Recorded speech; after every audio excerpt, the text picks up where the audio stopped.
Now I'm very excited. Welcome back, an exceptional handicapper and great friend of the show. You've heard him on many sports radio broadcasts and podcasts across the land. Find some of his work at vegasinsider.com and majorwager.com. I'm very happy to welcome back Mr. Brian Edwards from Major Wager and Vegas Insider. You can follow him at Vegas B Edwards on X. Brian, 'tis the season for just a ton of sports, man. What's going on? Yeah, it's a little overwhelming what's happening, Kiev. Thanks for having me. Yeah, we have got bets and ball games galore every single day. Monster UFC card that I'm so stoked for Ooh. on Saturday. And yeah, Mhm. busy time of year for sure. It is a great time of year, and it is overwhelming.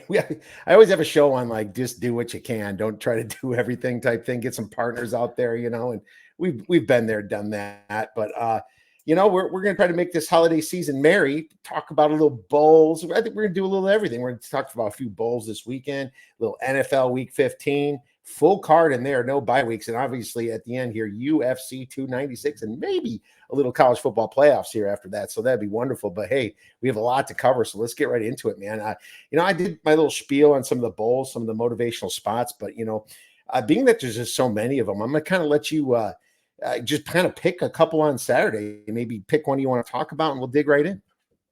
Yeah, man. So Jacksonville State is really the only one that I am real confident in.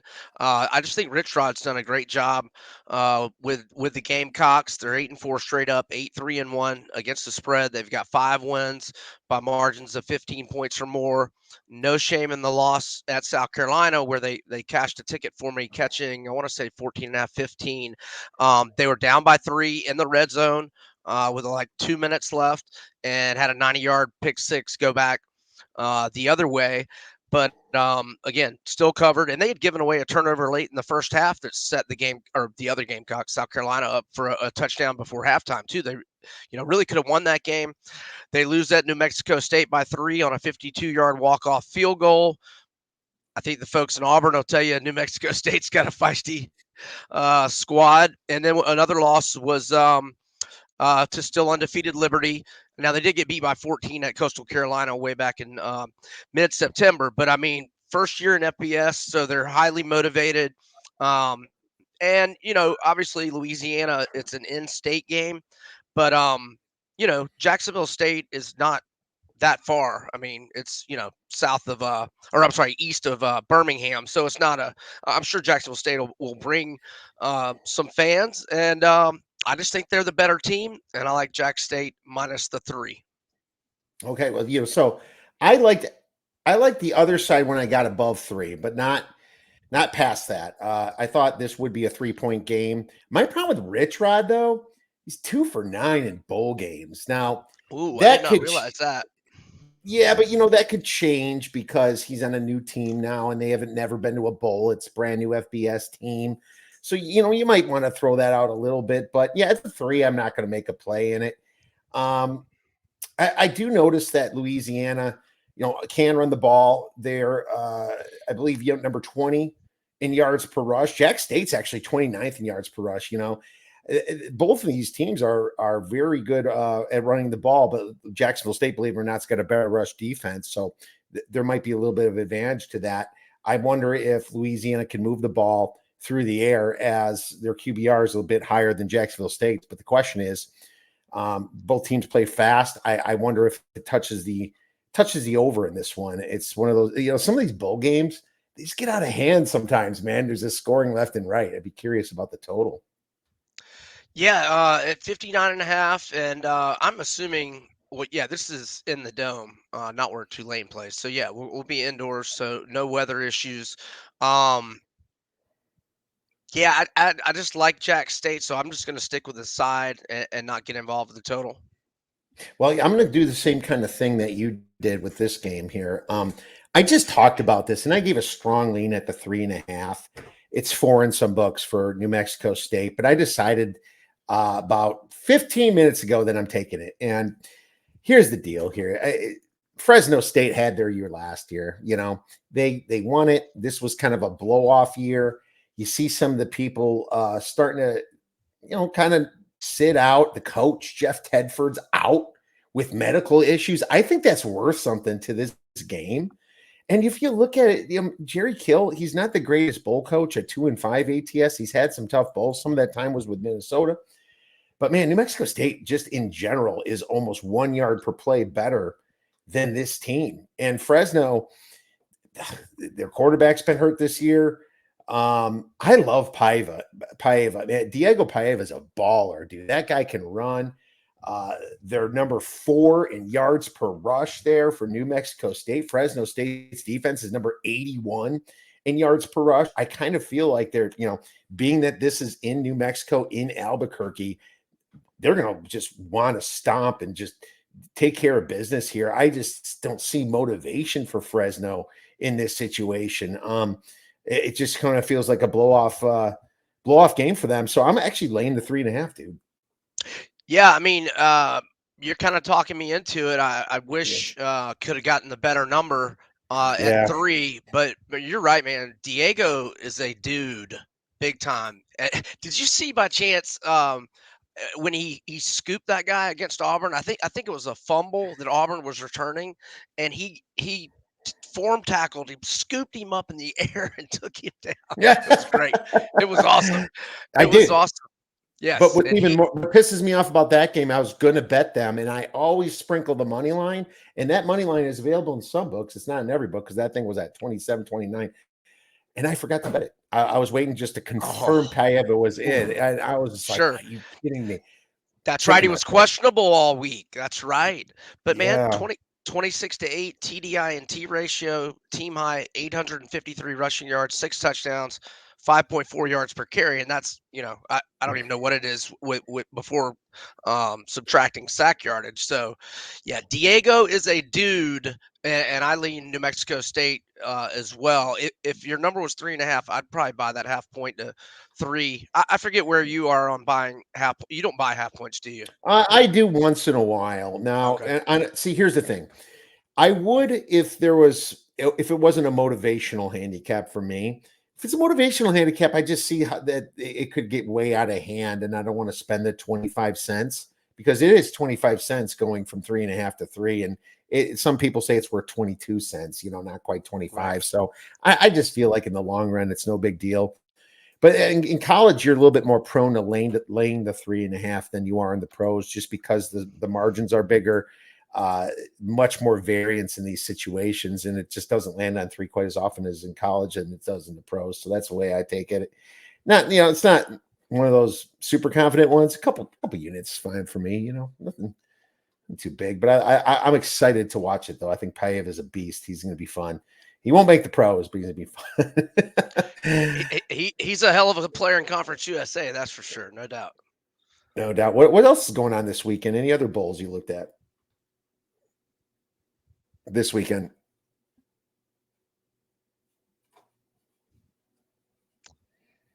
Am I okay? We Oh, good? yeah. It looks like you came off just for a second. Do you hear me? I'm looking at Yeah. and I'm looking at anything else this week, and I did lay it with UCLA earlier. But what else you got going on for bowls? Well, I kind of want to wait and see about Carson Steele. I mean, I get where you're going on UCLA. Obviously, Boise is without a quarterback. They're going to be going with true freshman or a walk on, and and we've never seen play. I don't think either one of them's ever taken a snap, Right. if I'm not mistaken. Now, but Carson Steele has not practiced the last 2 days, and Latu, the stud edge rusher for UCLA, Pac-12 Defensive Player of the Year, he's opted out. They've had a couple of other guys hit the portal. Kamari Ramsey, starting safety, John Humphrey, starting corner. So there are some concerns with UCLA, but I lean that way. I want to get some confirmation that Carson Steele is going to play because he's a stud for them. They're leading rusher. I mean, they do have Harden, the other running back. So I mean, it's not the end of the world if he does not play. I'm guessing it's going to be Ethan Garbers. Is that what you're thinking? I mean, I know Colin Oh Schley yeah. is there as well, but it's going to be Garbers, right? Oh yeah, he's I likely thought, to yeah, play. It said. I'd be shocked if right. it wasn't. And it would bust up my cap. I got a good number on this. I got way under the 3, but I'd still lay it to 6. I just think that the quarterback issue with Boise is much more intense. Yeah, no, for They sure. had Madsen and Green back and forth all year, and both are gone. It almost makes me feel like the rest of the team will kind of be like, well, geez, let's just go have some fun in freaking LA, baby. Well, UCLA lives in LA. They're just like, well, this is kind of business. It's not like it was a successful season for Chip Kelly, so it's kind of like, well, let's win this bowl. And then Boise State accomplished their goals. They won the Mountain West, and I like to fade teams after they did that in general, I guess. You know what I might end up doing is maybe doing a money line parlay with UCLA and App State. Like I don't want to lay the 6.5 with App State, but I do think they're going to win. And another situation uh, similar to Boise, where we've got Miami of Ohio.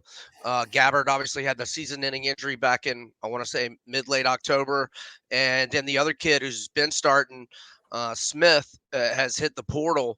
So they've got a guy who, hadn't played. Now I know Miami of Ohio's got a really good defense and they're really good as an underdog, but App State's just played really well down the stretch, getting good quarterback play from Aguilar, 33-9 TDI ratio. Now they are going to be without their leading rusher Noel, but they have another running back in Roberts who's got 648 rushing yards, 5.7 yards per carry average, and 7 touchdowns. So instead of like laying more than north of the field goal. I mean, I like for you that you got a good number on UCLA. I might just do a money line parlay with App State and UCLA. Or you could even pick New Mexico State instead of App State too. You'll get a bigger one, that way. Oh yeah, Because, better odds there. Yeah, yeah, I mean, if you really like Paiva there, instead of just laying it with them, put them with UCLA here. That's not a bad idea. We're gonna have some fun with these bowl games. They don't have to all sure. be premium plays. These could be some fun plays for us to make. But no, that's great. And it's funny. This Cal line just went up to 3 now. It looks like some more opt outs here. That's just what it is about, man. It's like you talk about something, it can change on a freaking dime, man. Tyler Van Dyke, I didn't expect him to go to Wisconsin. It's like, is he going to start? I'm not even sure. I guess he's gonna try, right? Yeah, I mean, he's been up and down, but when he's good, he's really good. I mean, the A&M game, oh, he was so good, and then he was just like awful in October. But then he had a game or two there late where he looked like he did in September again. But Mhm. um, so yeah, I mean, I think that's a good get for y'all. I'm trying to think of was Mordecai back? Yeah, Mordecai's playing. Yeah. Okay, yeah. So well, I guess they'll have a competition. We'll He's see. got Mordecai's got a lot to prove here.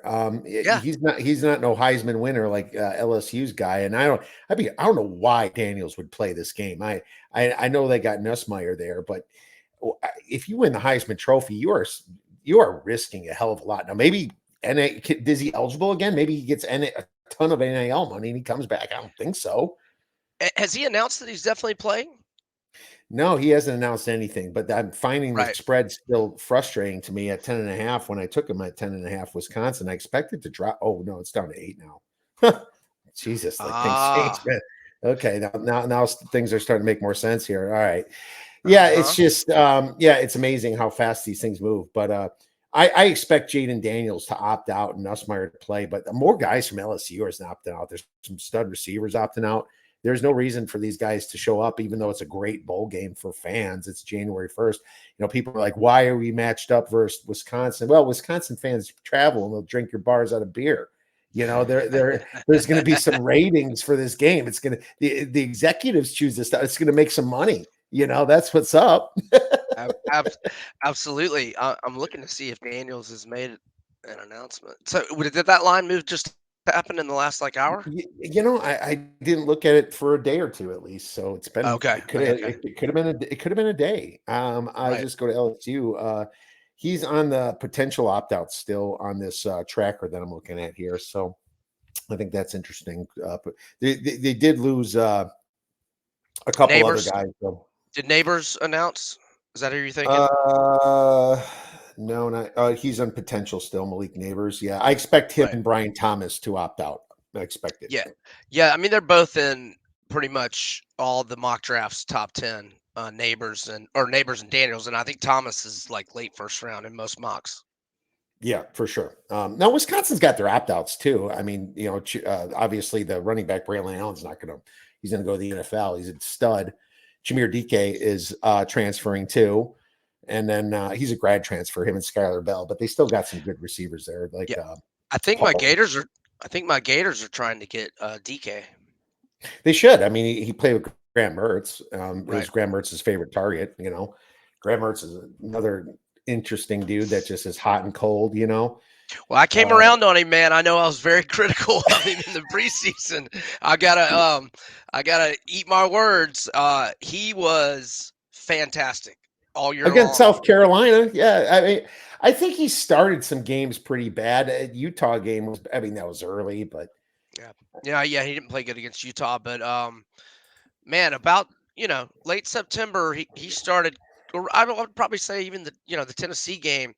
I mean, he was playing really good football. And then did you see the play he got injured on? I mean, man, against Missouri, right? yeah. I mean, I just love that putting his head down. And that was I can't remember if that was fourth down or if it was third down, but it got us the first down. Is he playing? Oh wait, they don't have a bowl game. Yeah, we. Did you do that on purpose? I really did. I swear to God. You wouldn't be the you would not be the first one that's made that joke to me in the past week. I can assure you. You don't want no crappy bowl anyway, dude. You're right. I really don't.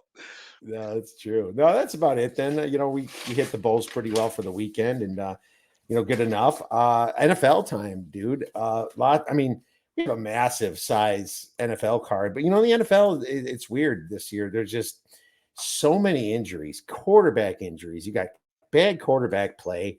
You got a lot of low scoring games. There's a lot of legal contact that doesn't get called. And I've complained about that a lot. I hate flags, but you got to stop the defense from doing this stuff. It's just a mess, but here we are. The Raiders and Chargers are playing on Thursday. Here we go. Two quarterbacks that probably have no business really in the NFL. You got the Raiders with Aiden O'Connell, right? And then Chargers, is it Stick? Is his last name? Yeah, Easton Stick. Is he going to stick it to the Raiders, my friend? I'm not going to act like I'm confident in this game, but I think it's Raiders or pass. I know, obviously, the Raiders' offense was so awful last week in one of the worst games in NFL history. But the Raiders are 4-3 straight up, 4-2-1 ATS at home, and short week. I know it's not a terrible travel at all, but a home team on short week is a little more advantageous. I don't love the game by any means, but gosh, I mean, you want to say under, but God, you get a defensive touchdown or big special teams play. A lot of things can happen, and you could get 21-14 would beat you on an under. But if I had to pick it, I would say I would go under on the total, and I probably am going to have a little bit on Las Vegas. Not a lot, I can assure you.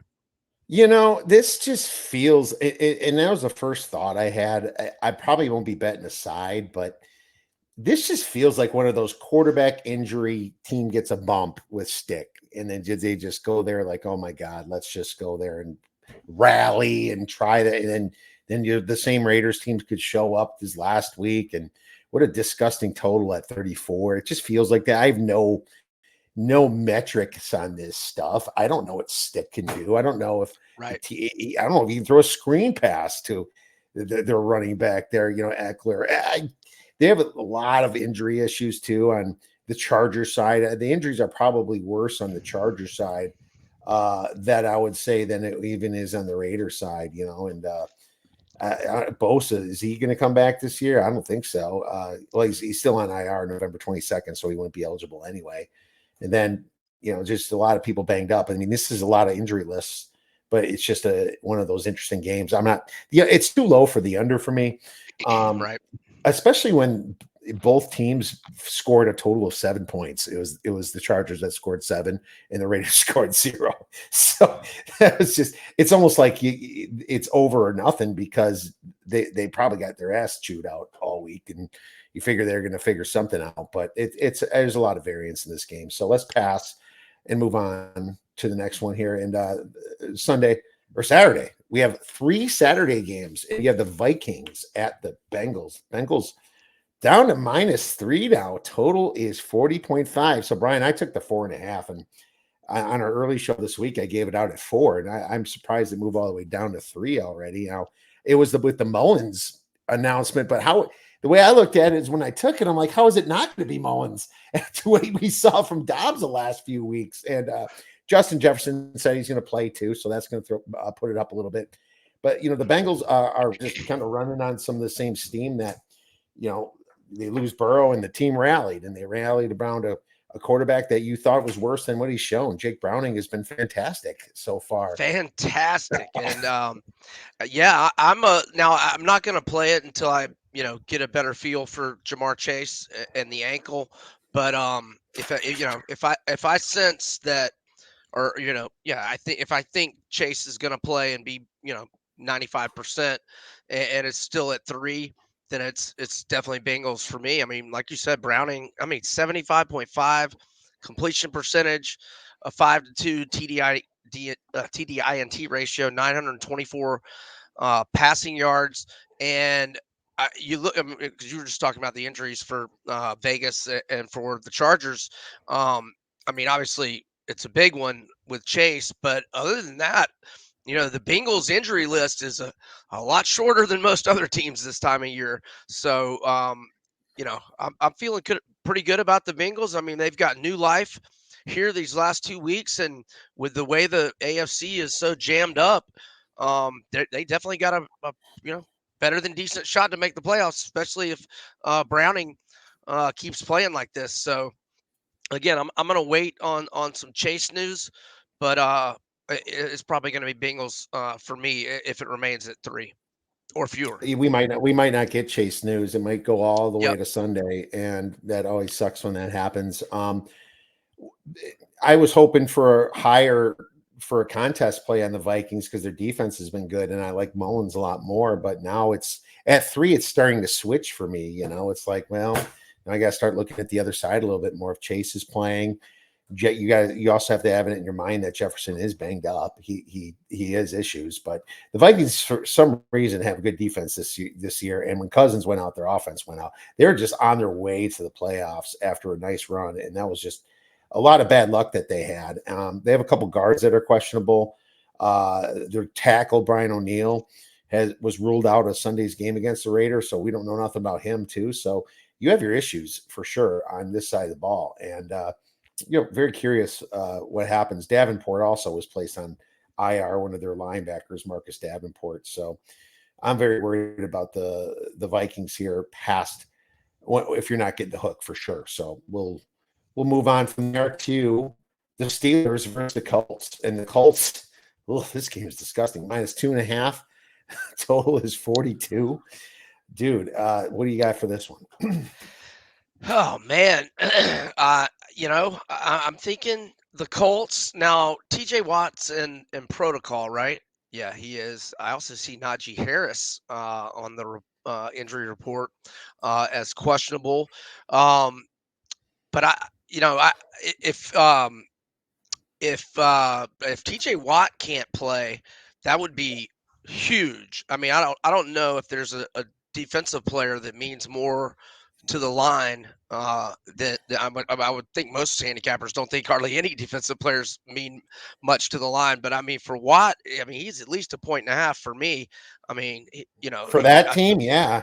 yeah, I mean, especially, yeah, maybe even more, And so if he can't go and the Colts are 2.5 or fewer, I would lean their way, but they just haven't been that great at home this year.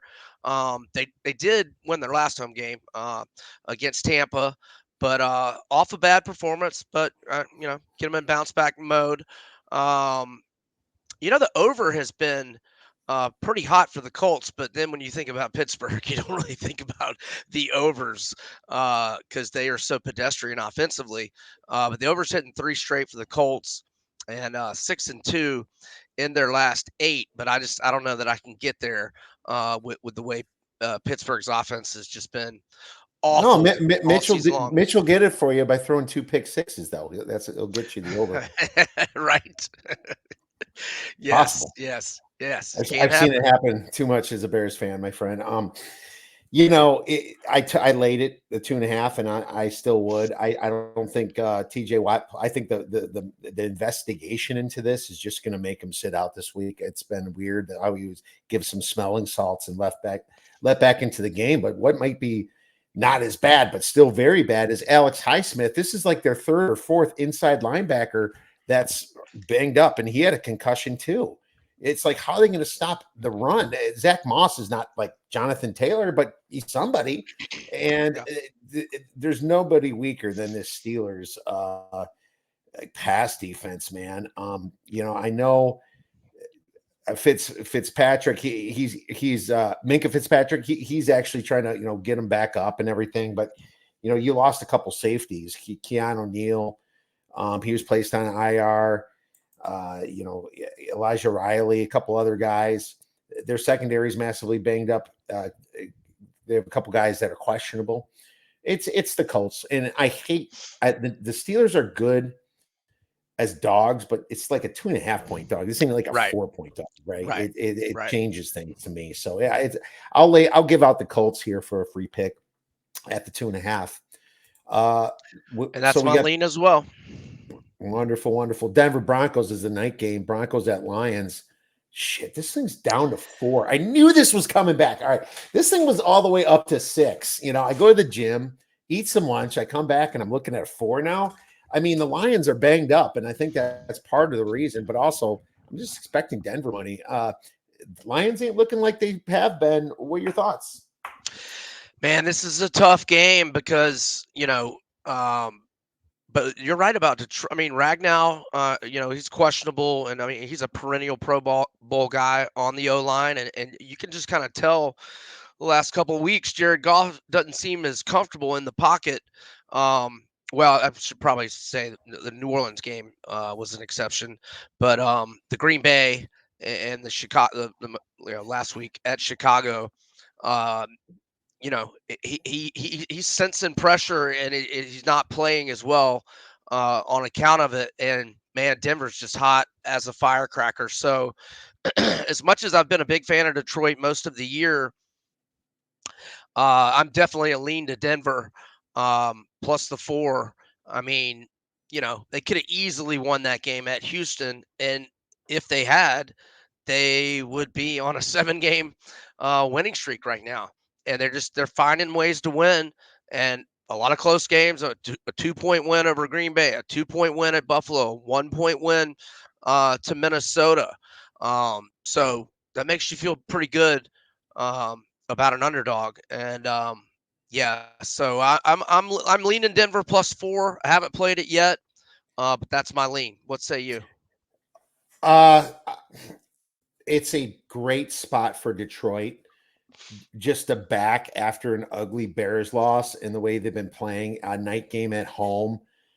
Dan Campbell is not a good X's and O's guy at all. He's a good fiery motivator, but he's blown some games. He's almost like he's turning into the Brandon Staley of the NFC in a way. He is.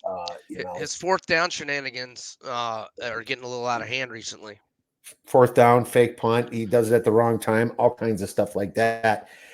ESPN did something I like here. Estimated return date. It used to be injury news date, but now estimated return date. It kind of threw me off a little bit. I'm like, yeah, this must have switched the last 2 days or something. So all kinds of changes going on in our lives.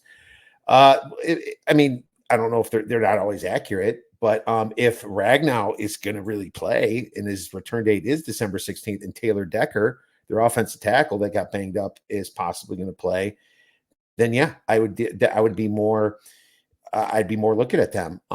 They have a bunch of guys that are possibly coming back the 24th, but some stuff don't make sense. You're on IR, unlikely to play again this season. It says December 24th too, so I'm not going to go all by that. Well, yeah. Are you talking about CJ Gardner-Johnson at the top there? Yeah, he's one of them. So, is there a difference these days between because they like it used to be IR meant you were out for the year, but now they have IR you're out at least 4 games. 4 weeks. Or right, yeah, 4 weeks. So and I feel like CJ Gardner Johnson might have a chance to get back. Now I did a Twitter search on it like I want to say last week, 5 or 6 days ago, and there just really wasn't anything out there. I went to latest and there just hadn't really been anything reported. But I feel like they kind of gave him an outside chance of getting back. I mean, what he got hurt week 2, I think. But Yeah. anyway, I mean, he's not going to be a factor this week, regardless. But that's my guy. And just another thing, and I know James Houston, or what are they saying here? Looking at late.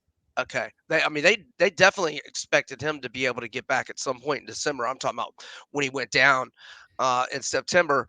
But back to the O line. Look, when they're healthy, when Decker and Ragnow are healthy, I think Detroit's got one of the top 5 O lines in the league. But they have not been 100% in the health wise here lately. Okay, so at 4, I would take the Lions if Decker and Ragnow are in. I hate the fact that they lost to Liam McNeil and it showed against the Bears. They're a big run stuffer. But at this point, I just think Detroit's offense should be to score enough against a Denver offense that's a little fraudulent. Sutton's a beast. Russell Wilson's playing better, but there's still issues on their offensive line, and their injury report's probably right next to us as well. Relatively healthy team, relatively in general, but I just don't like their pass blocking as much or the run blocking either. I'm just going to wait on this. There's no play whatsoever. You're absolutely right on the spot, though. It's definitely a favorable spot for Detroit in bounce back mode, and Denver having to travel, back to back weeks, and this being a short week. So you're 100% accurate on the spot. All right. Well, Chiefs versus Patriots. Patriots home dogs plus 9.5, total 37. Before I get into this, Brian, I have to ask you: will Kadarius Toney line up offsides again? And did he do that in Florida? I do not remember him lining up offsides at Florida, but kind of like his NFL career, um, he misses a lot of time with injuries. But man, when he's healthy and you get the ball in his hands, he can be special. He can be a knucklehead, which Scored a obviously, touchdown on that. It was like yeah. Kelsey throws it back to him, and it was a fun looking play. Oh, that would have been an epic highlight for a long, long time. Yeah. If not for, yeah, but that's just a lack of discipline. I like that Andy Reid, you know, had his back though, so I'm not giving up on him, and he will make some big plays. Maybe this week, maybe in the playoffs. Kansas City's I got mean, some work to do to get in the playoffs, though. there's still. I mean, actually, the AFC is so tough. There's a lot of A they. lot of 7-6 They're teams, one they're game they're back, they're making the playoffs. Right? I'm not worried about that. right? They're winning that weak ass division. Broncos maybe, but dude, the Raiders and the Chargers are freaking toast. Uh, this is a big favorite for the way the Chiefs have been playing, and I kind of believe that the Chiefs. Everyone's just thinking, okay, this is finally they're pissed. You had Kadarius Toney thought it was his fault until Reed started yelling at the rest. He's kind of like, there's this meme about that. The guy's like looking really sad. Then he starts smiling, like, "Oh yeah, it's not my fault." It's just such a weird situation because it's like you see them cry. Mahomes saying it's the worst call he's ever seen. He was literally a foot offside. That worst call. What? I mean, Right? they're quickly turning into the team that people are starting to hate. The people are jumping to my side. I'm always against the top team. I'm more the contrarian type dude. But I would certainly lean the Patriots here. Screw everybody's thoughts on this is a rally spot for the Chiefs. I'm not saying I'm betting the Patriots, but I'm certainly going to lean them here. And if this gets past the 10, I'll probably have some money personally. If not, I give out a play on the Patriots. And I like what they showed last week at the Steelers. They did let Steelers a little bit back in the game, but still, it was a good offensive showing for the first time in a long time. Lots of their situations were just F ups, dude. Like Mac Jones about to beat the Colts and throws just a floater across the middle. What the hell? Right? I mean, Yeah, that's it a was win you bad. gave up. I mean, and this is against a Colts team that's not the worst team in the league. They're probably like 20th. It's like, and then you have the Chiefs laying points with how bad they've looked over the time. Ugh. I mean, I'll lean the Patriots, and my numbers back it up. But everyone's saying, "Oh, this is finally the Chiefs, get right spot." I don't know about that. The Patriots have plenty to get right themselves for the season, so I'll lean them. What about you? Are you Yeah, no, if I had to pick it, or if I were in a contest, I'd probably go Pats. But I don't have to pick it, and I am not betting the Pats. But I'm definitely, excuse me, I am definitely not laying a big number with Kansas City with the issues they've had at the wide receiver position, and just offensively in general. We haven't seen their offense struggle like this in a long time, years, right? very long time? It's so weird that you wonder if they just try to force it to Kelsey too much. And I think teams are finally figuring out that look, let everybody else beat us, put man on them, and get to Kelsey is what I'm wondering if people are starting to figure out a little bit. I don't know. I don't know. I can't explain it. I don't think Mahomes looks as good as he has in the past either. I think he takes some blame. Yeah, no, I agree with that. And you can tell. I mean, we've never seen him act like that the other Mhm. night. I mean, you can tell the frustration is mounting big time, and maybe they're starting to feel the pressure. Now, I mean, don't get me wrong. I have, like you said, I don't. I said they got work to do to get to the playoffs. They're going to get to the playoffs. But right now, they are struggling way too much for me to be laying more than a touchdown on the road. And also, we talked about favorable spots. This is a favorable spot for New England with extra rest after playing Thursday night. Great point. We might be the few on the Pats. Let's move on to this next one. Jets versus Dolphins. Dolphins are -8.5 now. It's kind of somewhat slowly dropping down. The total is 37. Now, it's funny. Last week, the whole thing was like, oh my God, Zach Wilson's back, but the team hates him. The locker room hates him. Like, then why is he back if this locker room really hates him? It's like he would be back if that was that true. I think there's just a lot of BS flying around personally.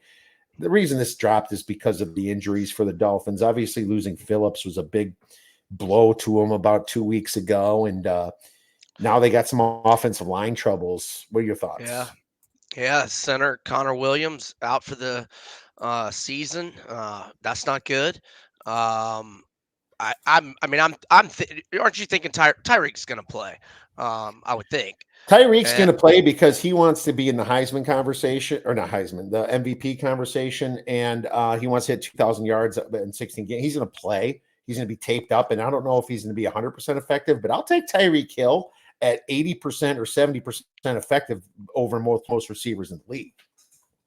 yeah, and so looking at Miami, their lowest total this year was in the Jets game, in the Meadowlands, East Rutherford, New Jersey, a few weeks back, and that was 40, and they won 34-13. To get to 47. I know there was kind of that fluke touchdown before half, that long pick, but I just don't think I can. And I haven't not looked at the weather. I'm thinking it must be, but I mean, it's Wednesday. I don't believe weather reports 96 hours in advance anyway. But I mean, a total in the 30s for the Dolphins, and especially with Zach Wilson, playing the best game of his career last week in that Jets offense, showing a little life. I mean, unless it's just going to be an absolute monsoon, I can't fathom me turning down an over with the Dolphins in the 30s. Doesn't So that Hard Rock Stadium kind of play towards anti-weather with that small square on top anyway? um I does feel it like the do, wind doesn't affect it as much, at least. I mean, it'll get wet in okay. there. I mean, that's what But I always looked at Hard Rock Stadium like. yeah, they added to that since I used to go to games. I've been to a bunch of games there when I lived down there, and then I went to a couple of Florida Orange Bowls down there. Um yeah, that whole thing is new, so I haven't been in there since they've gotten it. Yeah, Not the it's whole stadium new, what you're talking about, the roof type thing, yeah, and it doesn't close, which is dumb. right? Right? I mean, they should have had it like that. But let's just like, I'll just pull up one little quick picture and share my screen. I mean, it looks like it's kind of impervious to wind in the just this part of it, and the top roof is up Yeah, half a roof almost. It's just a right. square, and it'll get really wet because of the rain. But I mean, literally, I think it might be an overreaction here, and I think I'm with you on that over because of that. I think people forget about that with Hard Rock Stadium. There's a baseball park in Toronto that I always talk about the same thing. It's like it's windy, but the wind doesn't affect this place nearly as much as other Right. stadiums like Wrigley and in Cleveland and all those kind of places. So yeah, 37. We're getting kind of low here for a Miami Dolphins team that put on a massive number against the Jets. And without Jalen Phillips, I think that the Jets have a fighting chance to score 14 points here, and that's where you should easily get over 37 with that. So I'm with you, man. And I'm not so sure about laying it this time against the Dolphins, because the second game, when it's a division rival, the second game you look towards the dog usually, and you got a massive dog here in this situation. So I And I feel you. mean, look, I mean, if the Jets can win this one, I mean, obviously they need loads and loads of help, but um, that might put him in a position where A-Rod would come back the following week if he's there, maybe.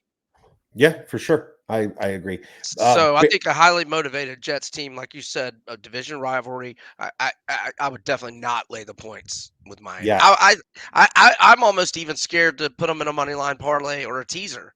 I was scared to Um, tease him. I was like, do I tease this? I'm like, this could go down farther. An offensive lineman injury like Ragnow is worth two linemen sometimes when he's your mic guy calling all the stuff. and he's a perennial Pro Bowler. Yeah, it's worrisome against a strong defense, and Williams lining it up against the new guy. Ooh, maybe this is a stay away game. I mean, I don't know, man. It's a low total for a reason, I guess. Bears, Browns -3, total 37.5. I made a play in this, and I know a lot of people like Flacco, but hey, man, they just announced Joe Flacco as the starting quarterback for the rest of the season. What could go wrong, Brian? So you're on the Bears, huh? You're damn right. I'm on the Bears. The All right, Bears I've can make got. the playoffs. I know. Yeah, no, I know. And that's another weird thing about this season. These teams that just started awful, they're just all of a sudden playing great. I mean, Minnesota for a while there, and then we've got Denver, and here come the Bears. I mean, but with that said, I am actually on the Browns at -3, but I'm also on the over. And I did look at the weather, and the weather is not good. The weather's not going to be good. But the weather was not good in Baltimore, the Baltimore Rams game either. And again, we're 96 hours out, but it's going to be like 10 degrees Sunday afternoon at the dog pound. But the Is it over, yeah, that cold? yeah. Oh, that's This what way. that's what weather.com says. You know how I am with weathermen though, but I'm just telling you what weather.com says. But anyhow, the over's hitting three straight for Cleveland, is on a 6-2 run in their last eight. And those six overs have had combined scores of 58, 55, 41, 64, 44, and 77. And the over 7-6 overall for the Bears, despite a 5-1 run for the under in their last six. But three of those five unders would be over with this total this week. Those three unders had combined scores of 41, 41, and 43, which would be enough here. 37.5 is what I got. And then in terms of the Browns, and I know they're banged up bad. And I did make this play before seeing their leading tackler, Grant Delpit, was out. But I mean, they've got O-line injuries as well. But they're 6-1, both straight up and against the spread at home. The Bears 2-5 straight up, 4-3 ATS on the road. But two of those road covers would not be covers with this small spread this week. And the Browns have been favored 7 times this year, 6-1 straight up, 5-2 ATS. So I'm going to go Browns -3 and over 37.5. Okay, I took the 3.5 with the Bears, so at least I have the hook on that. But I still would like the 3, just not as much. Now, I almost thought about this. You take the Bears money line and you take an alt line on Cleveland -6.5. The reason I thought that is because Justin Fields against a very good defense has been prone to fumble and just give away touchdowns in the past. Mm-hmm. And we've seen that before. But one thing about the Bears, first of all, your weather report must have been a little off because I'm at weather.com. It's 50 degrees. It's going to be a On little windy. Sunday? On Sunday, Sunday? 52 high, low of 42, PM showers, Cleveland, Ohio. So it's a little windy. And I think the wind it's not enough. It's 14 miles per hour on Saturday. If it was going to be more windy, it would favor the running quarterback. And that's kind of what I think about Fields. I'm like, man, if he has a good game, doesn't turn over the ball, he runs the ball. He's not a traditional guy that's easy to prepare for, while Flacco really is. Now, what sucks for the Bears is they lost a pass rusher, but they lost Ngakoue. But otherwise, look at them, dude. They are super healthy. And Moore's playing. Like, all these guys are playing. They're just on the report. There's 3 guys. I wonder if I typed in Chicago instead of Cleveland earlier. Let me go see. I'm sorry to interrupt you. I'm just baffled. I'm baffled by what I read earlier. You might. Sorry, go ahead. And it threw me off because I looked at it too, and I saw a difference. So I had to double check. One of us was probably typed in the wrong thing. I was thinking so, but clearly it was me that typed in the wrong thing. Unless something changed, but this is just a spot where I think now that they announced Flacco as the guy, it's time for him to be Joe Flacco again. This dude turned over the ball 3 times, or more than 3 times. His couple starts. We keep forgetting about that. And you have to remember that the Jaguars had 4 turnovers, and they were almost in that game. That 2-point conversion I disagree with, but they were almost in that game at the end, and they had 4 turnovers. It's like something's wrong with Cleveland's defense a little bit. And yeah, this Cleveland Browns injury report, a little suspect here, man. It's pretty long here. And now I expect these guys to play, but yeah, they did lose Maurice Hurst, Dawan Jones. Jedrick Wills has been out for a while. There is guys that they lost. And we'll see if Denzel's back. I mean, Denzel Ward's their best cover corner, and he was out last week. Seeing him questionable. That would be big if they got him back, especially with Delpit out in the secondary. Right. Yeah, it would be big. The Bears aren't there yet for being a good team, but they sure are getting real close to average by the way they've been playing, beating the Vikings in Minnesota, beating the Lions bad at home. They should have beat the Lions before and just gave it up on the week before Thanksgiving. It's just this team's kind of creeping out of nowhere. And to be honest with you, they have the number 2 rush defense in the league quietly. It's like people aren't talking about it, but now they started the season the most unhealthy team around, and now they're the healthiest team in football. It's just a massive change, and they're kind of gelling. And right. Justin Fields knows he's playing for a contract. He's playing for something. He knows that he's got to show up this year. All these guys do. They kind of secretly are rallying here. So I like the Bears, and I'm hoping for a 3.5 again for contest reasons. But unfortunately, a couple of my nice dogs I took on early lines are falling back down to 3. I mean, I love being on that side. Don't get me wrong, but we have listeners to appease, my friend. Absolutely. All right, next game. Giants Saints. I'm passing this one. I don't want to talk about it because the Saints are just laying points. They shouldn't be laying points like this. And the Giants have a lot of momentum. I think they're frauds in the way too. I do, but with all the Derek Carr news going on, this is just an ugly game at 6. And I lean the Giants if anything. Yeah, I would lean the Giants, but I'm not sure if I'll do it. New Orleans games have not been good to me, whether I've been on them or against them. And yeah, I will probably be off of this. I mean, they pissed me off so bad when I took them against my Falcons, and they just go up and down the field all game long and just get in the red zone and can't do anything. Yeah. So anyhow, I would lean Giants, but short week for them, and it's a pass for me. All right. What about Packers hosting the Bucks? Packers are 3.5 now, total 42. Um, if it were to get to 3, I'll be on Green Bay. Now they are on a short week, but at least they're at home.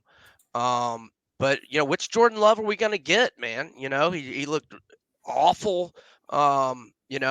Late September and good chunk of October, and then just really came on strong here the last month, and then he just reverts back to that poor form the other night. And so what are we going to get from him? But I would think at home he'd play better.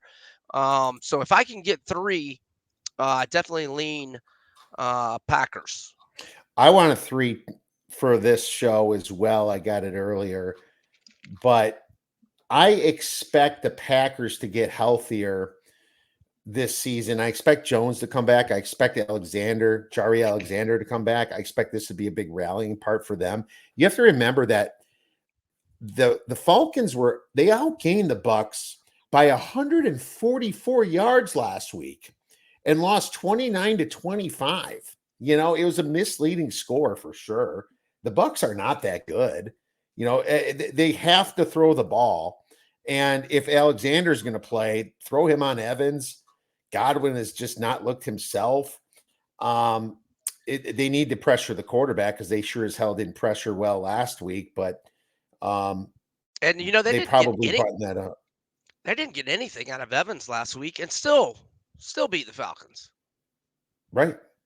Yeah. Yeah. They didn't get anything out of him. So that was weird. But Quay Walker should be back for the Packers, it looks like, according to the injury report. So that's interesting, getting that big Georgia guy back. Christian Watson should be back. Aaron Jones should be back. Jari Alexander should be back. They need a pass rush here, but the offensive line for Tampa Bay has been banged up. And I don't think that Baker Mayfield's playing better than I thought. I will give him some credit, man. The dude's balling. He's playing quite well, but he's also under a lot of pressure a lot too. So this is a big get up spot for the Packers. I don't like it with the hook. I'll take it with the 3 in case I get the push. Is that fair? Yeah, man. Yeah, totally. I would, like I was by the half point to 3, unless they're just making you pay like minus 140 or something. I would like the Packers at 3, 4-2 straight up, and ATS at home. Falcons, Carolina Panthers plus 3, total 34.5. This is a safe place, Brian. You have my man. I don't need to say anything about this game. You have the floor. If you can choose to pass too, but whatever you want to say. Well, I will say this: the Falcons, other than Grady Jarrett, they had been one of the healthiest teams in the league for the first 2 months and change, but they have come on hard times injury wise. They have a laundry list of questionable guys this week that anybody considering backing Atlanta, you probably want to check on. They have some key guys that are questionable, but I'll go another route, and when I throw it back to you, I'll go see if DraftKings has the player props up yet. I'm sure they probably do. I'm looking at Pitts and/or now. When I'm thinking Drake London after that big game last week, his receiving yards prop total is probably going to go up a lot, which might take me out of not wanting his. But Kyle Pitts has been a moneymaker on his overs since October 8th. The over on his receiving yards is 7-2. So 7-2 in the last 9 games, and they're still giving it out in the upper. Last week I think it was 36.5. So Kyle Pitts over on his receiving yards prop, I think is the best bet. Me being, just the always pessimist toward my Falcons, more so with Arthur Smith's regime. I just know they're going to find a way to lose this game and basically ruin their. I mean, it wouldn't ruin their division hopes, but I see it coming. I see it a mile away. Carolina is going to find a way to win this game outright, but I'm not betting on Carolina. Just betting on the Pitts over prop. Carolina is so freaking bad, They and are. I found the 6 last week when the injury report was just about to come out, and it flew down to 4. I had beautiful line value, and they just got destroyed because they're completely incompetent. But I also seen a Jaguars incompetent team at the just when and no one believed in them go to the Rams and blow up everybody's teaser around this time 2-3 years ago, whatever it was. It just feels like there's got to be a game where they can kind of come up here, and this is a division game, them being a home dog here.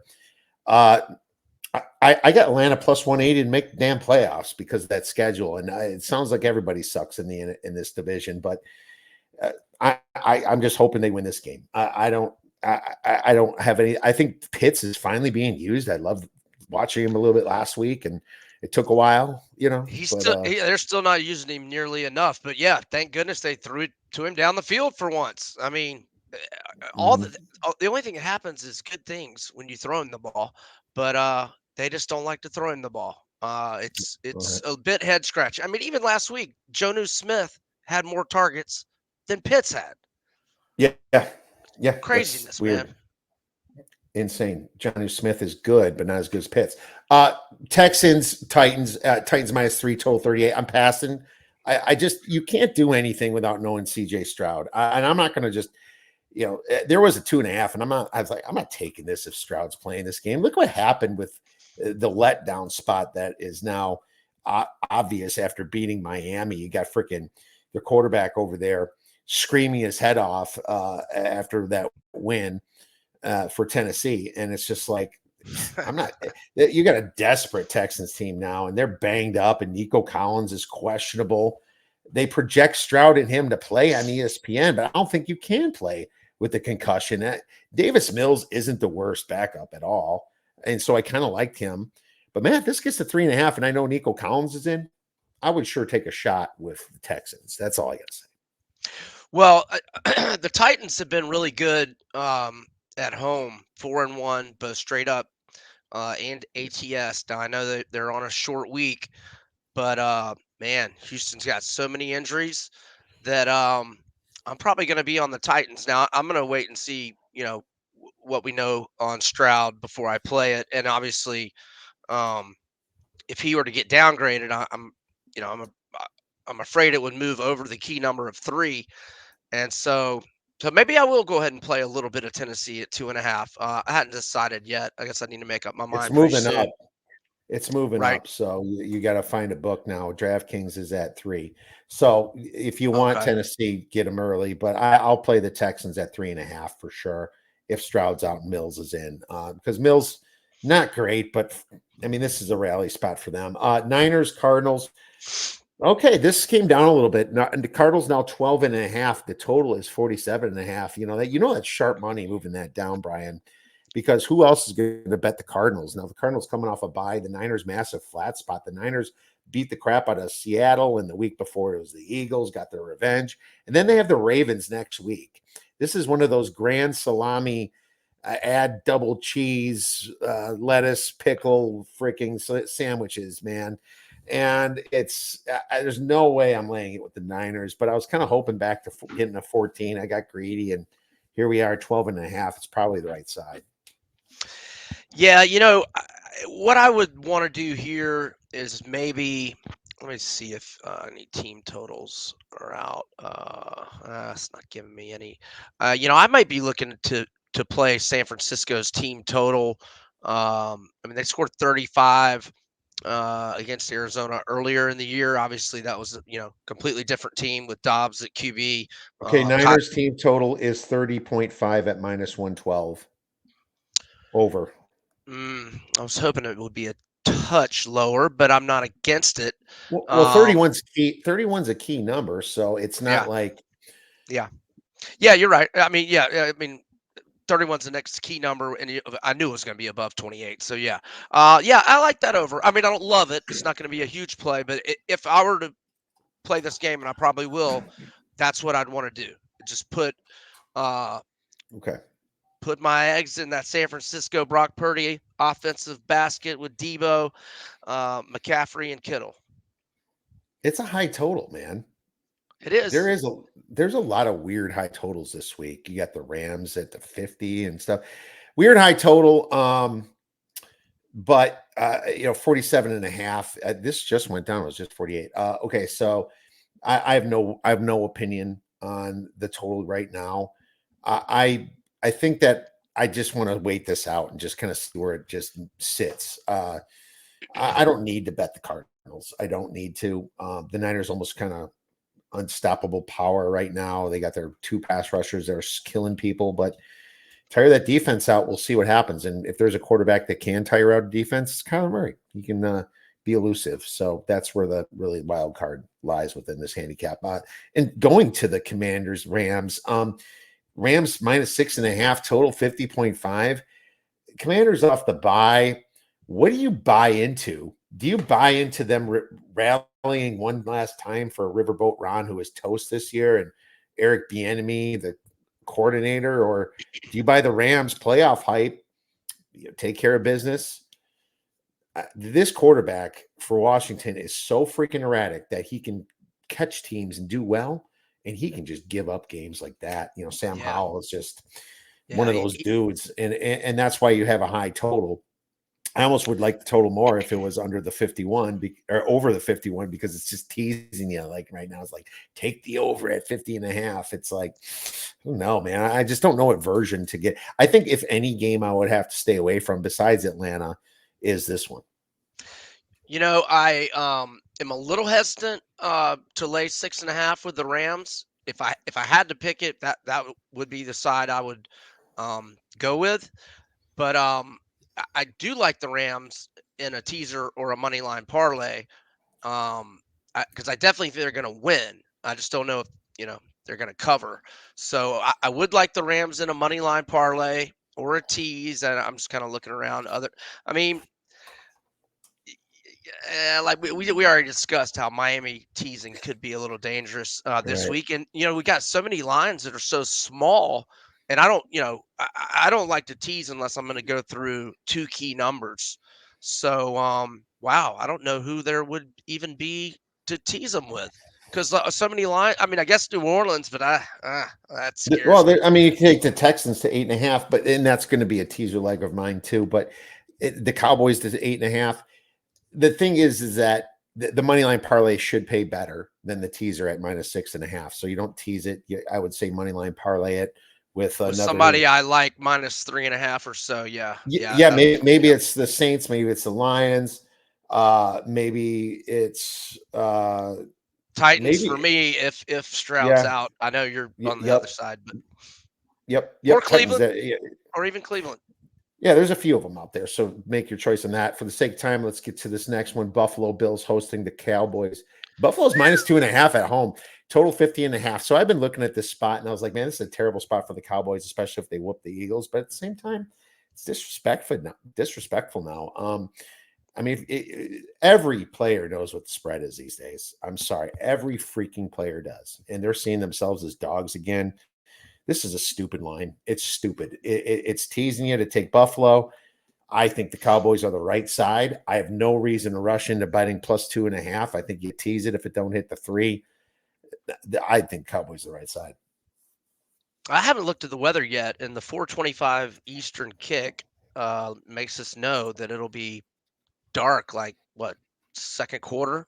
It says So rain, 41 degrees and rain, 15-mile-per-hour winds. I mean, that's what Buffalo people are used to, and Dallas is, I guess, an indoor type team. But right, uh, I don't like this game, man. I don't, because I think Buffalo's dangerous at home. They've got a little momentum, and Dallas is just insanely good at home and can be very, very good on the road. But, they've had a couple of not very good performances on the road, and going up into the Northeast with all the elements, that makes me think that it might be that kind of performance for him. But but I'm not saying I want to go against Dallas. They're playing too nasty right now. I just think it's going to be a pass for me. Wait on the injury report. Micah Hyde's questionable, had a stinger. Epinesa, the pass rusher, is week to week, possibly. These two dudes might miss, and I'm concerned for that. I think Kincaid does come back and play. He was banged up, but you have to remember that they still, are a very weak defense this year. With all they lost with Milano and Tre'Davious White and Kyer Elam, and actually Elam will not be activated. Says okay. So, oh no, it's against the Chiefs. They have a potential coming back for Kalir. Either way, the line it's be the Cowboys and a teaser or nothing for me. Disrespectful line in my opinion. I think the Cowboys are just running over people, and Dak Prescott's trying to make the MVP. Next game, we have the Baltimore Ravens at the Jags. Oh God, this came back down to 3 now. You got the Ravens -3. So money came in on the Jags. The total is 42.5, Brian, and he plays. Yeah, man, I'm all over the Ravens here. The Jags defense has issues for whatever reasons. The Jags have not been good at home this year, 2-4, both straight up and ATS. At home, Ravens 4-1 straight up, 3-2 ATS on the road. And man, you look at Jackson. I mean, they give up 34 to the Bengals. Granted, 31 in regulation. They give up 31 to Flacco in Cleveland. Um, yeah, the defense just not and obviously got absolutely obliterated by San Fran. Now that's going back a little over a month now, but yeah, I just think the Jags have got some issues, and I think the Ravens are. I think they're looking pretty. They're looking like a team to beat in the AFC in my mind. This line is stupid. I don't know why it's so low. It's throwing me off. I expected to go up, not down. I even considered laying at 3.5 with the Ravens, and I was just waiting. And then here we are. The Jacksonville's defense is horrible, and they're Right? they're fraudulent this year. And the Ravens are not. I don't like John Harbaugh in late in games. They seem to blow it. They've lost games they shouldn't have. Many of them. There's plenty of them that they didn't cover when they should have too. They just let teams back in, but they're still my second best team in the league behind the Niners. They're hot. They're looking good. They had a little trouble last week against a very hot Rams team too, and they're No coming. shame in that. No shame in. Rams are No, feisty, man. Yeah. no shame at all. And they're coming off the bye. Now the spot definitely is better for Jacksonville after those 2 losses. But dude, they lost some guys. Christian Kirk was a big part of that offense. Oh yeah.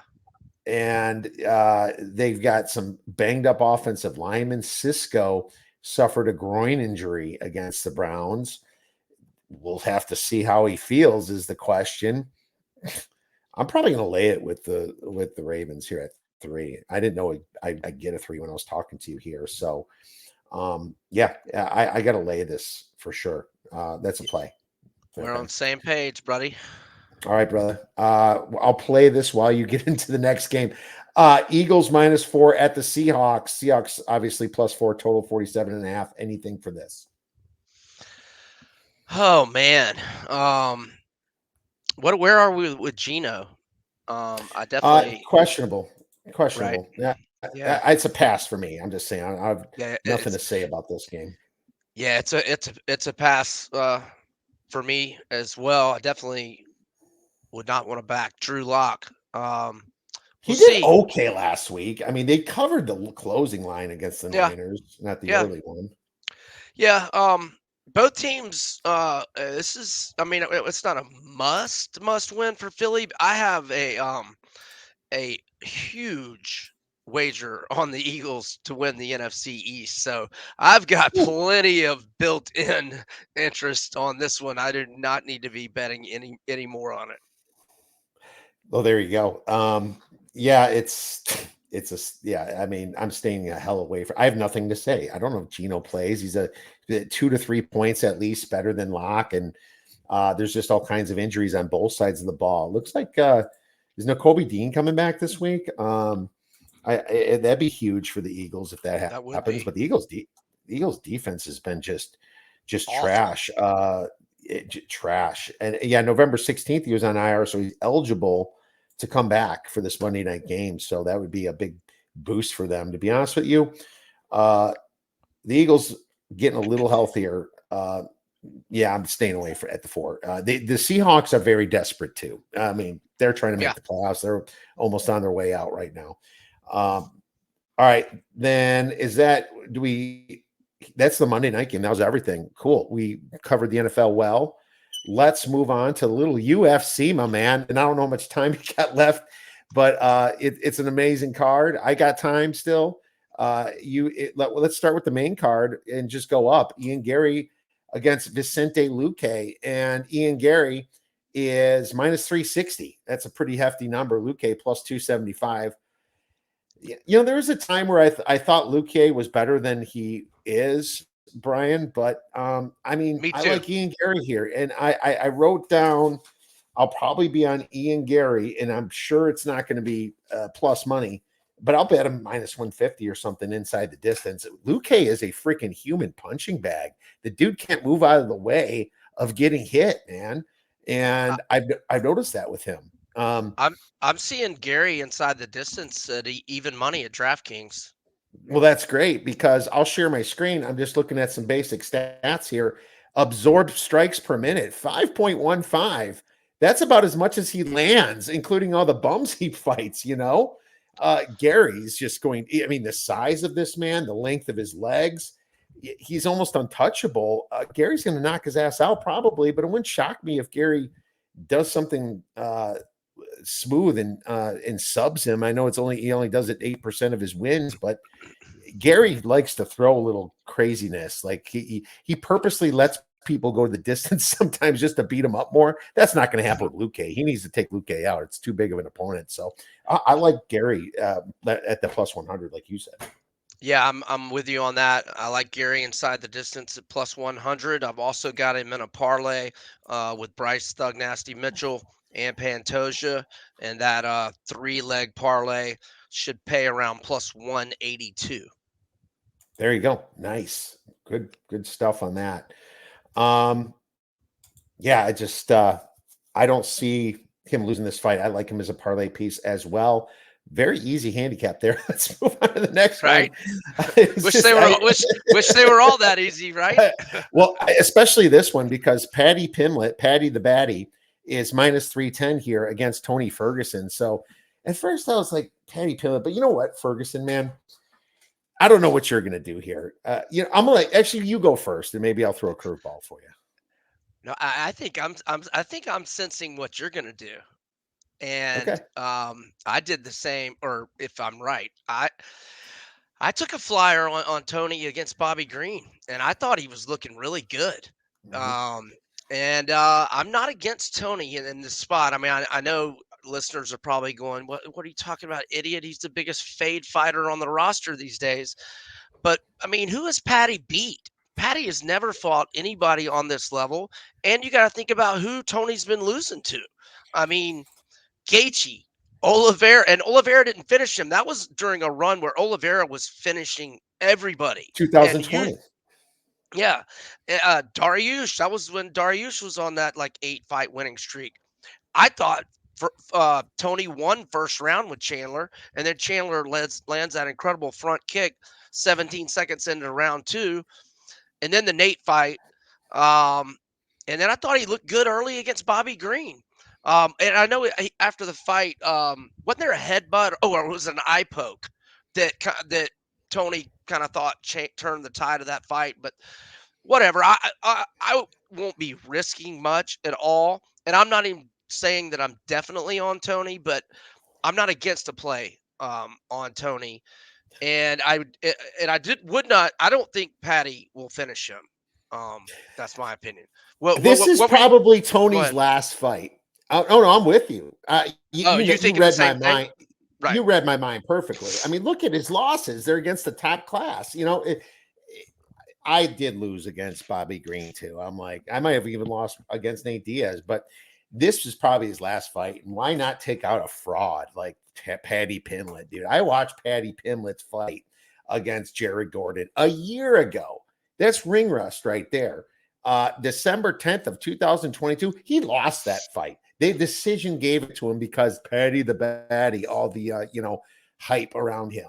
Well, Tony Ferguson certainly isn't the guy he was, but I'm sure he knows damn well that he can be better than Paddy Pimblett, who should have lost again. I mean, he's been beaten nobodies, absolute nobodies. And if you look back, 2018, he's losing to nobodies.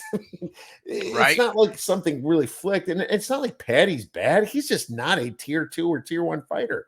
I think he's a tier 3 fighter. And I think Tony Ferguson's probably a tier 3 fighter too now. We used to be tier 1, obviously. But so what? You got plus 250, man. I hope it doesn't go to the judges because they'll give it to Paddy just based upon the hype and all that. But man, Ferguson, if he really bloodies him up, which he can, the judges are just going to have to give it to him. Yeah, I like Ferguson, dude. Let's take a shot with Ferguson at the plus 250. So Yeah, man. I'm totally with you on that. Let's move on to the next one. Shavkat Rachmanov versus Stephen Thompson. Stephen Thompson is plus 450. I mean, this is a massive minus 650. I looked at Shavkat inside the distance. It's minus 220. What are your thoughts? Yeah.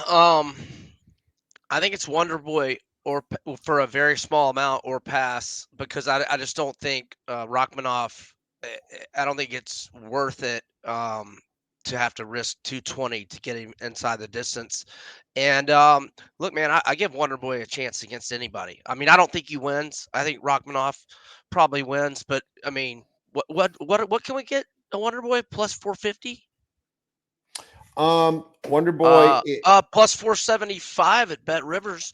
But I'm not even saying that I will do Wonder Boy, but as we're getting closer to the fight, I might throw some, pizza money out there on Wonder Boy. I doubt he wins, but I give him a chance to win, especially in a stand-up fight.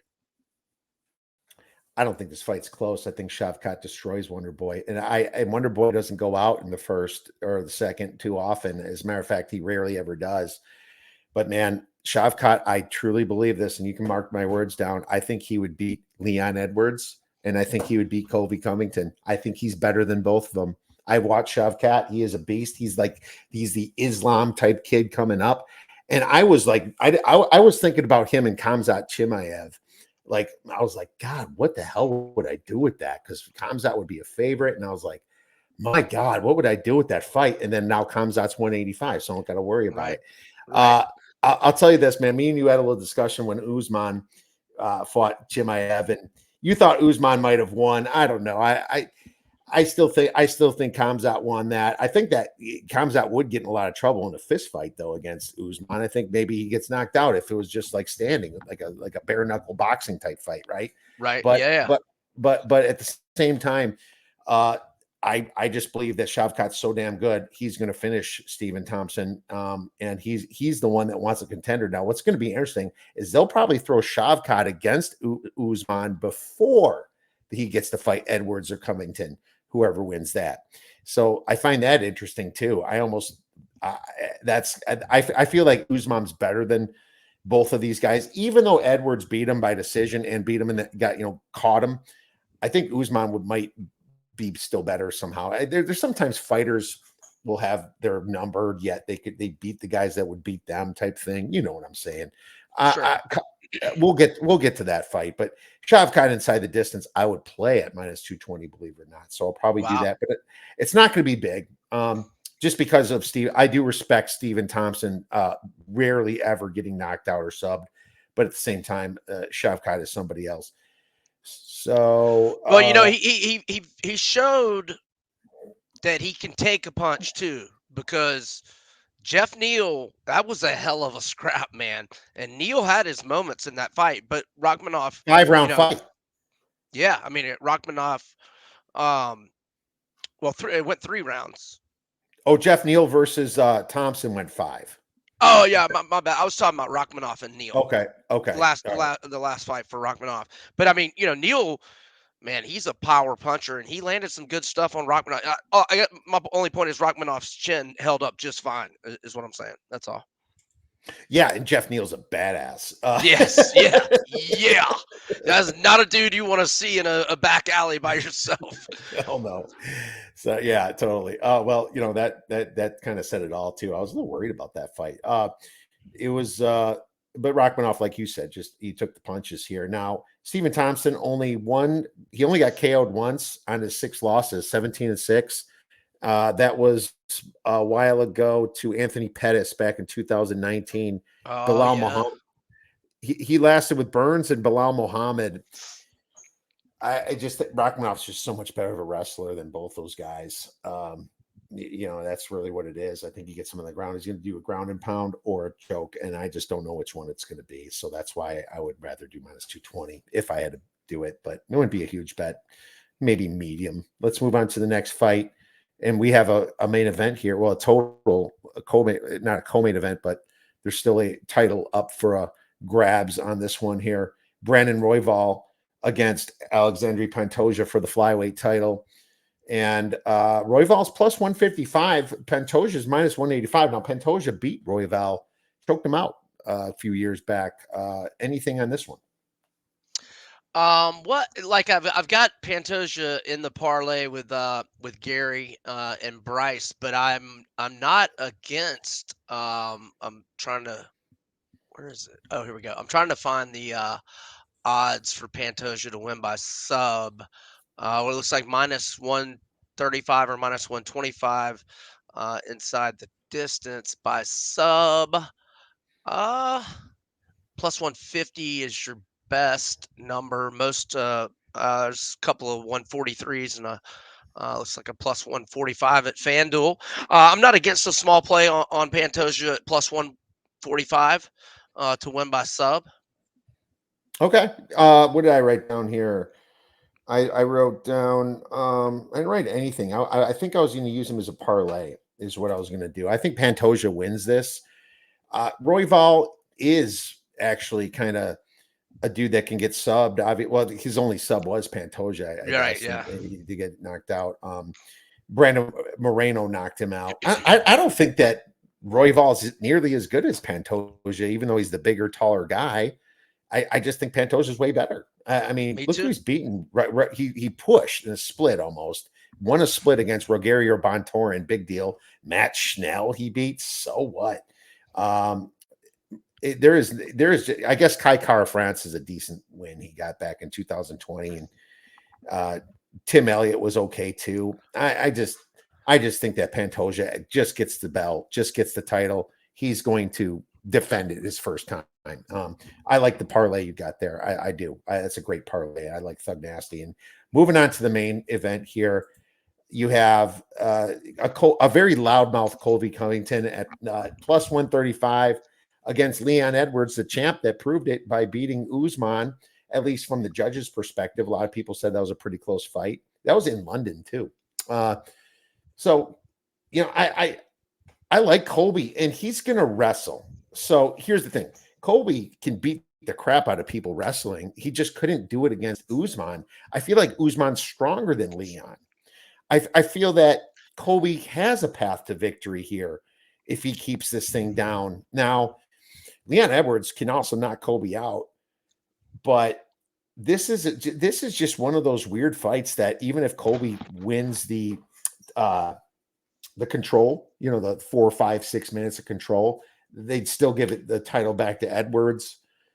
I don't know what to do with this fight at the price. I think the price is probably pretty fair. Personally, maybe Edwards knocks him out like Colby's been knocked out before. What are your thoughts? Yeah, I think it's going to be a barn burner.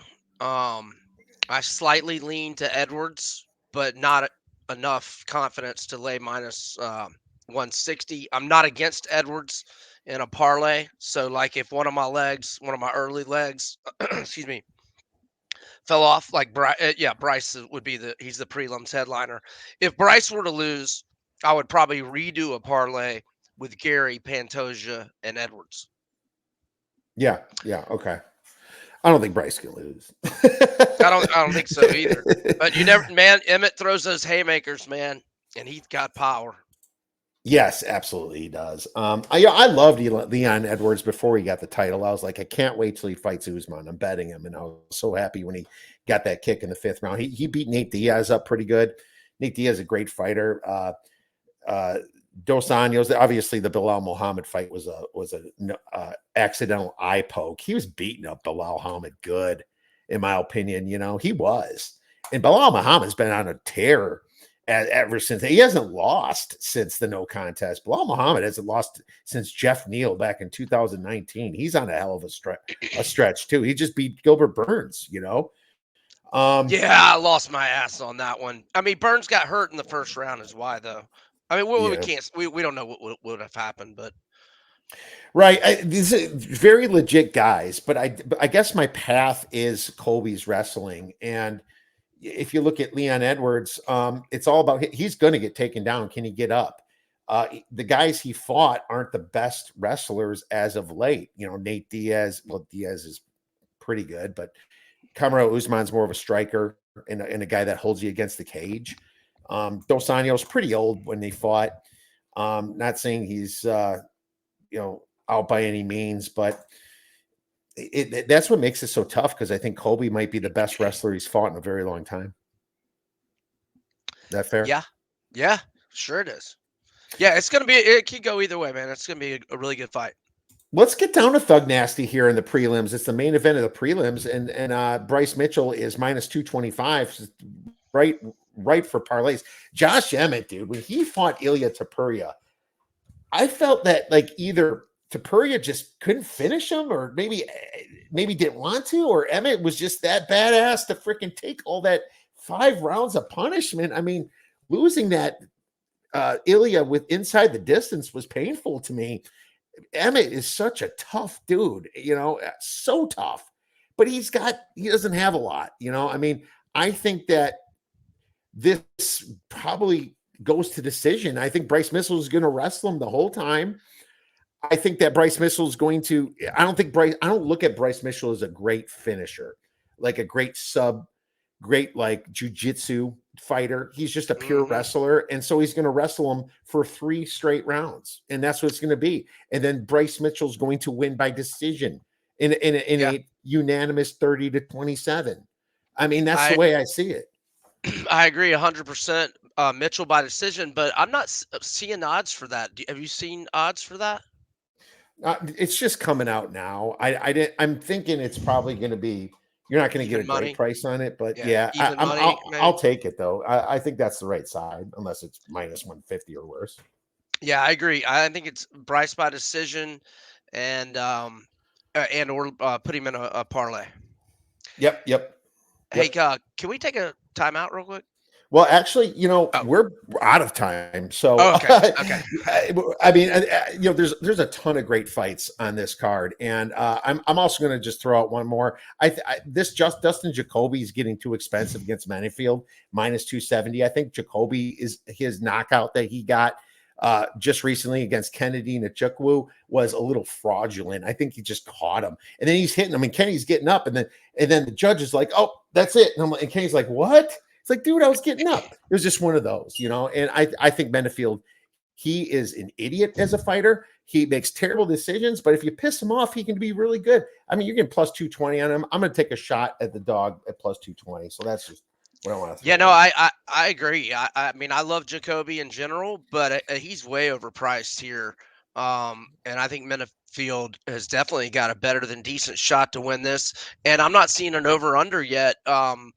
If under 1.5 is not, or preferably under 2.5, if it's not too heavily juiced, I think one of the other wins inside of 2 rounds. But I'll definitely be on Menifield for a little bit, and again, I'll be interested to see what kind of over under odds we're looking at. All right, yeah, and I expect some violence in this fight as well. So I like where your head's at on that one, Brian. Great stuff, my man. Really appreciate you breaking down all these 3 massive sports going on this weekend. Where can our listeners get your great information and plays? Yeah, they can check me out on Twitter right there at Vegas B Edwards. They can get my content at majorwager.com, and they can also get my picks at vegasinsider.com. Enjoyed it as always, Kiev. Thanks for having me, my man.